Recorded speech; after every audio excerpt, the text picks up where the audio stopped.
Olá, gente, tudo bom? Estou aqui de novo para gravar mais um vídeo sobre algumas verdades da Igreja Católica que eu entendo serem pertinentes serem ensinadas hoje, porque infelizmente o que nós vemos muitas vezes nas aulas de catequese são ensinamentos totalmente deturpados, separados da realidade. E muitas vezes temos até brincadeiras lúdicas durante a catequese, que deveria ser um momento importante para a nossa formação como católicos. Então, vamos começar a falar de um assunto que eu diria que é desconfortável para muitos católicos. E também para católicos também, né? Tem pessoas também que não são católicas, mas que de certa forma se sentem incomodadas com o assunto, o tema que eu vou tratar aqui agora. Bem, uma das coisas que temos que ter em mente é que após a nossa passagem por este mundo, após a nossa vida, né, mortal, existe uma realidade sobrenatural que se revela através dos novíssimos. Mas Dionísio, o que é novíssimos? Eu nunca ouvi falar nisso, não sei, eu estou por fora. Gente, novíssimos são as realidades derradeiras, definitivas,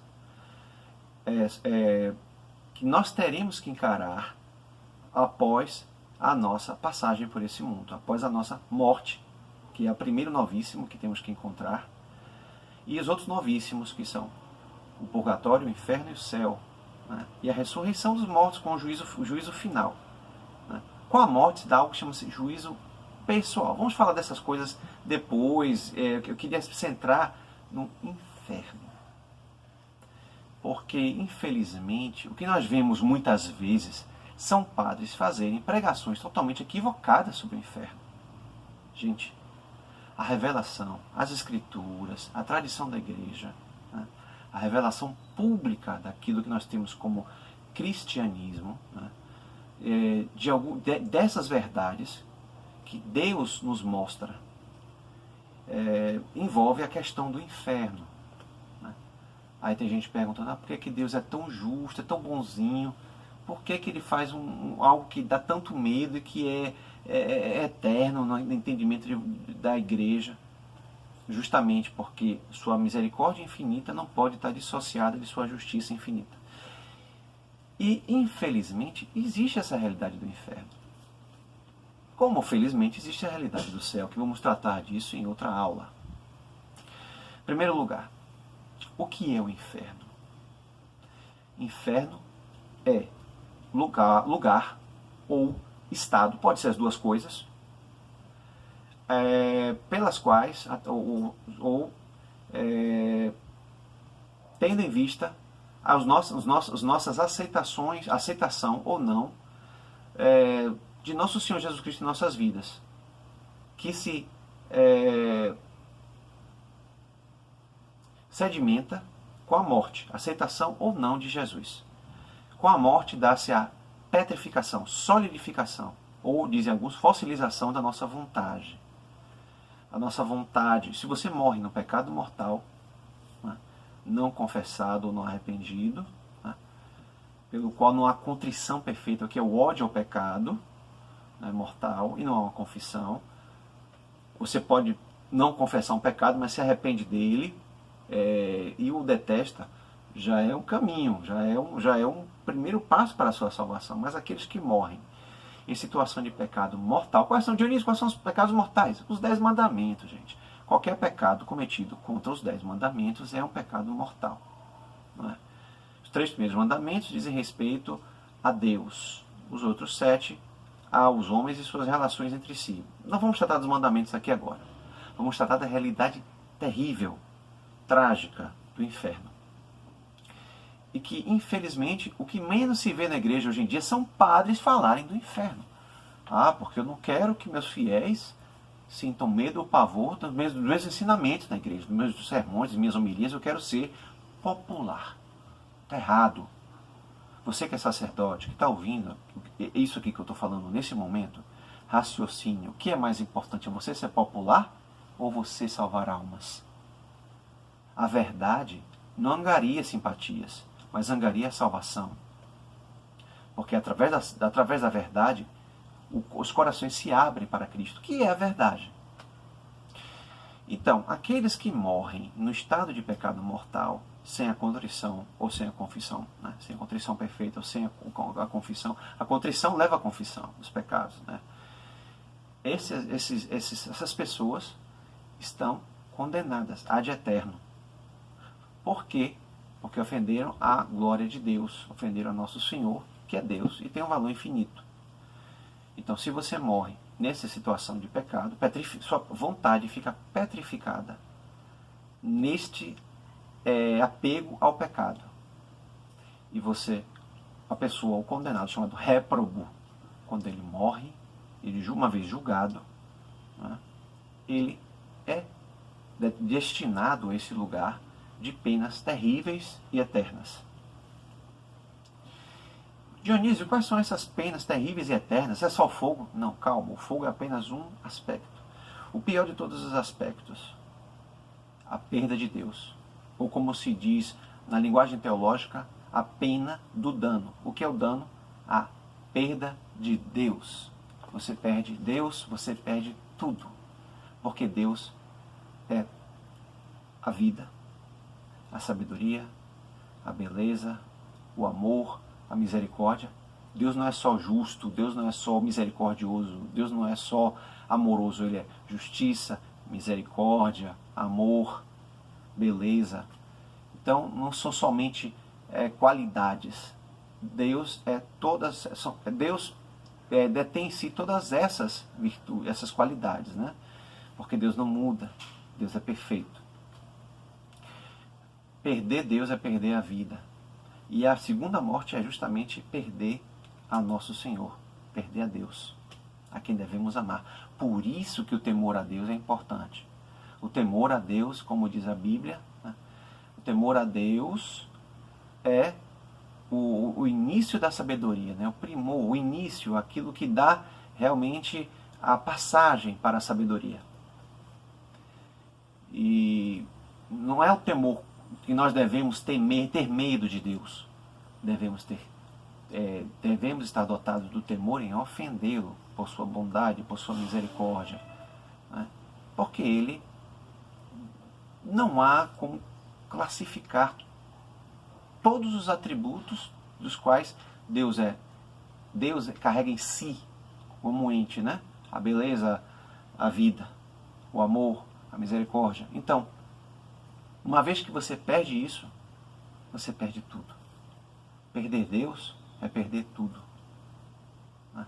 E muitas vezes as pessoas elas se prendem a ninharias nesse mundo. Ninharias. O prazer do comer, o prazer do sexo, a riqueza desenfreada, todas essas coisas afastam o homem de Deus, né?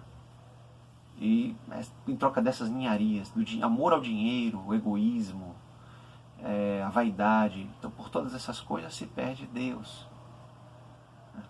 Eu acho que não há perda maior do que essa. Aliás, não há perda maior do que essa, não é eu acho. Não há. Deus é tudo. Então essa é a maior das penas, chamada pena da danação, o dano. Perder nosso Senhor. A segunda pena é o fogo. Como assim, Dionísio? O fogo da justiça de Deus. Quando a pessoa morre, a alma parte para Deus como uma flecha. Mas uma vez que aquela alma está com sua qualidade comprometida, né? Sua substância comprometida pelo pecado, né? Seu íntimo, não diria substância, seu íntimo comprometido pelo pecado mortal, e Deus sendo a virtude, né? Deus é a virtude, é a pureza, Deus é a virtude, Deus é a pureza, essa alma simplesmente ela não consegue alcançar Deus, ela é repelida, e em vez da misericórdia de Deus, essa alma, por sua livre opção em vida, ela vai arder no fogo do inferno, no fogo da justiça de Deus. A ira de Deus arde sobre ela. Ao contrário do fogo do purgatório, que trataremos depois, em outro momento, O fogo do inferno é um fogo de justiça, e o fogo do purgatório é um fogo de misericórdia e de purificação. Já o fogo do inferno é um fogo de justiça e de castigo.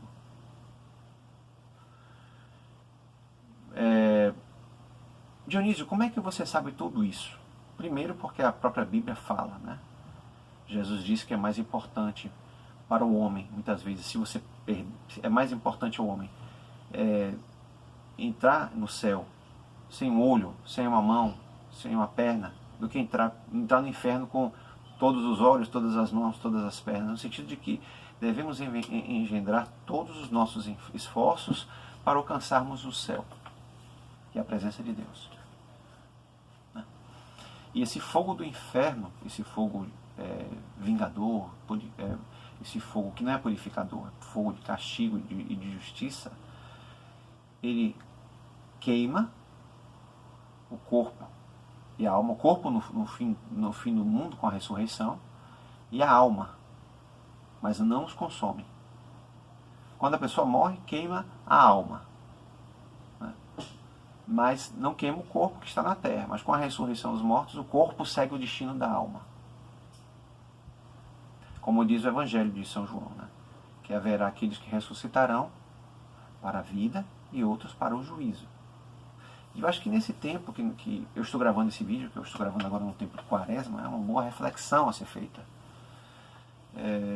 A questão do fogo do inferno. E outras penas que estão também acessórias a essas, que são as mais importantes. Outras penas são a presença dos demônios, né, os anjos decaídos e de outros condenados. Eu, sem querer ser enfadonho, quero indicar 2 livros para vocês agora, que eu acho que valem a pena ser lidos. E numa aula seguinte eu vou falar de alguns casos reais que apenas robustecem a crença do inferno. Se você não crê no inferno, você não é católico. O inferno é uma verdade revelada. Porque tem uns aí dizendo que se você reencarnar não sei quantas vezes, você sai do umbral e sai daquele estado de castigo. O inferno é eterno. Hebreus 9:27. Cabe ao homem morrer apenas uma vez e depois segue-se o juízo. Mas, voltando aos livros que eu queria recomendar. O primeiro é de um sacerdote francês que morreu em odor de santidade, Monseigneur de Ségur, sobre o inferno. Essa edição é da Eclésia, a editora do padre Paulo Ricardo. Eu recomendo a leitura, né, como muito edificante, muito boa. E ele fala de alguns casos reais que envolveram realmente as revelações de algumas pessoas que realmente tornaram-se réprobas, né, para as pessoas que se condenaram, né, réprobas. Então, o inferno, Monseigneur de Ségur, um livro escrito em 1859 e que ele trata justamente o inferno como ele vai tratar da existência do inferno, se existe, né, o seu conceito e a sua realidade, o que é e como evitá-lo, que eu acho que isso acho que é a cereja no bolo, é como evitar o inferno. Ele dá uma receita no finalzinho do livro, fantástica, e eu recomendo, tá bom? Você pode pedir pela internet, na Eclésia, ou também algumas livrarias católicas que tem, né? Aqui em Salvador tem a Paulus, você deve ter Paulus também em São Paulo, Rio, Mato Grosso, outros estados do Brasil. A Paulinas não sei se vende esse livro, mas a Paulus eu já achei várias vezes esse livro, né? E eu recomendo a leitura. Esse homem morreu em odor de santidade. O livro dele foi elogiado pelo Papa então reinante, que era Pio IX.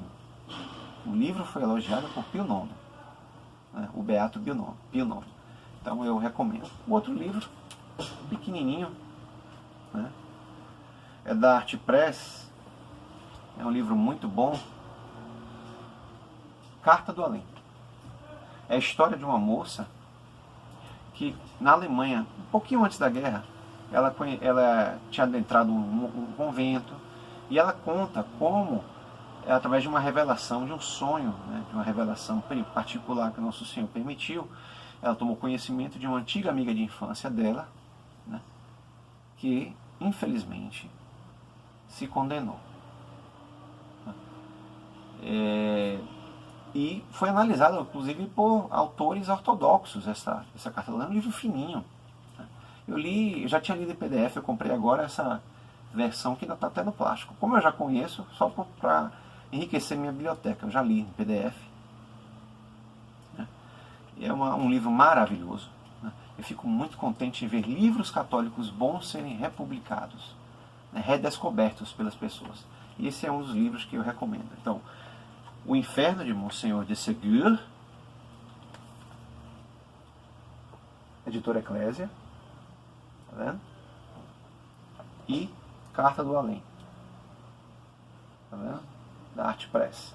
Tá bom, gente? Bem, hoje eu fico por aqui. Sei que fico contente com todos que se inscreveram no meu canal. Então, se você gostou do vídeo, dá um like. Vamos promover esses vídeos.